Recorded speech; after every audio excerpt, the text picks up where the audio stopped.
Europe 1, La France bouge. Elisabeth Assayag. La France bouge, merci d'être avec nous. La France bouge sur Europe 1 qui accompagne les entrepreneurs. Ici, on découvre des pépites, on parle d'économie, toujours avec cette question, qu'est-ce qui va bien ? Aujourd'hui, c'est le luxe. Le luxe cartonne, le luxe à la française. Et on en est fiers. C'est la raison pour laquelle nous sommes avec vous, Guillaume Decène, directeur général d'Hermès. On va continuer avec une saga, car chaque jour dans La France bouge, on se pose, on découvre l'histoire d'une entreprise française, d'un produit ou d'un endroit qui existe depuis longtemps et qui font la fierté de notre pays.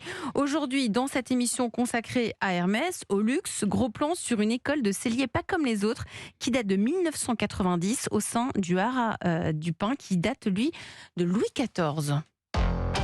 La France bouge, la saga du jour. Et Solène Godin nous a rejoint dans le studio. Bonjour Solène. Bonjour Elisabeth. C'est le plus ancien des haras nationaux français, le haras du Pin en Normandie. Ce haut lieu de l'élevage de chevaux français accueille un pôle de formation au métier du cheval. Parmi les enseignements proposés, le métier de sellier depuis 1990. Oui, la formation se déroule dans un atelier ancestral édifié sous Louis XIV. Alors là-bas, on découpe, on pique, on coud le cuir. On apprend à assembler des selles d'équitation, des harnais, des brides. On apprend à faire le fameux point sellier. C'est une technique de couture à 2 aiguilles. Alors tout à l'heure, Guillaume Decène, vous nous avez dit qu'il fallait une vingtaine d'heures pour fabriquer un sac. Pour fabriquer une selle, il faut entre 2 et 4 semaines. Et selon Aurore Emo, responsable de la communication à l'Institut français du cheval et de l'équitation, les apprentis du haras du Pin comptent parmi les meilleurs.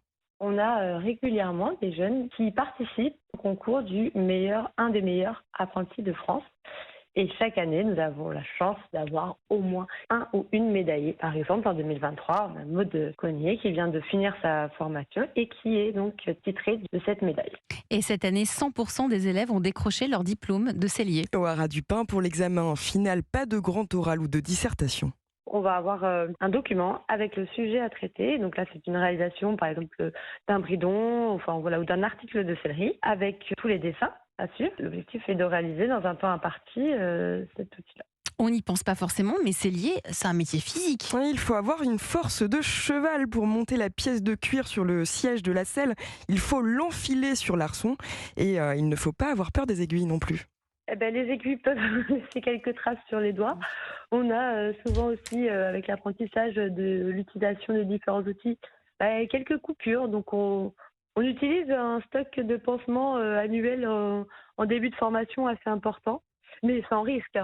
Et en délivrant cette formation, le haras du Pin conserve un savoir-faire qui date du 19e siècle. Oui, et comme l'Institut français du cheval et de l'équitation tient les rênes de cette formation, les artisans selliers sont au plus proche des attentes des cavaliers, qu'ils soient amateurs ou compétiteurs.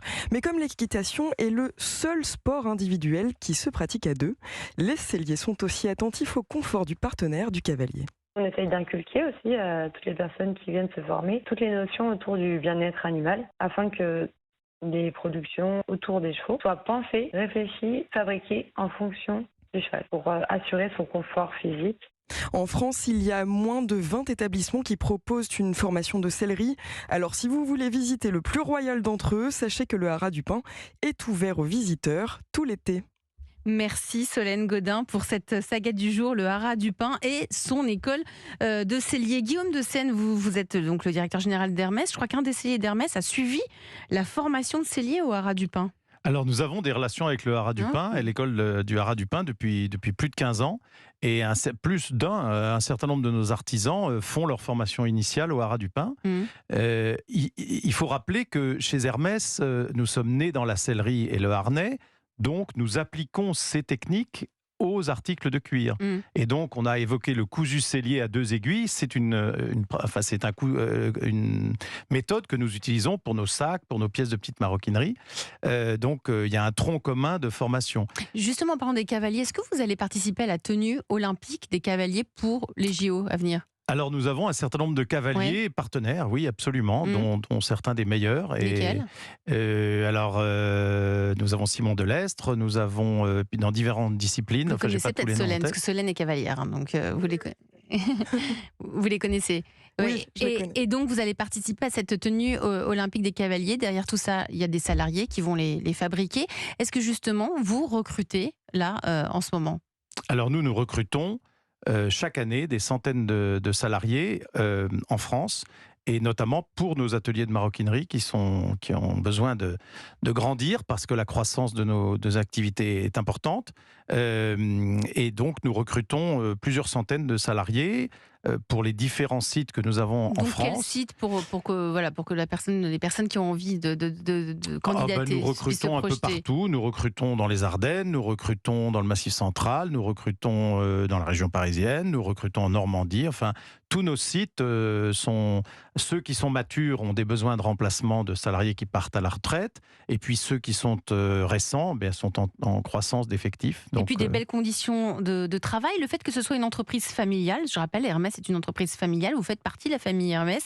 Est-ce que c'est ça qui vous différencie? Est-ce que les salariés ils trouvent un petit supplément d'âme qu'on n'a pas ailleurs? En tout cas, je pense que il y a une continuité et une cohérence dans une maison familiale à travers les générations. Et beaucoup de nos salariés font des très longues carrières chez nous. Je crois qu'il y en a une récemment qui est partie. Elle avait combien d'années d'ancienneté? Là, on vient de fêter le départ de la directrice du magasin de Deauville au bout de 50 ans. 50 ans d'ancienneté, voilà. C'est exceptionnel. Et ça nous fait plaisir parce que c'est, au fond, on dit souvent...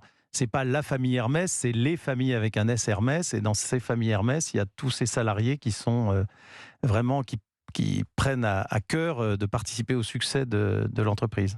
Ça signifie qu'on s'y sent bien quand on vient travailler chez vous. Merci à vous tous, merci à tous les trois, merci à Audrey Ducardonnet pour Rose Pirate. On vous souhaite bonne chance dans le développement de vos emballages de tubes de rouge à lèvres.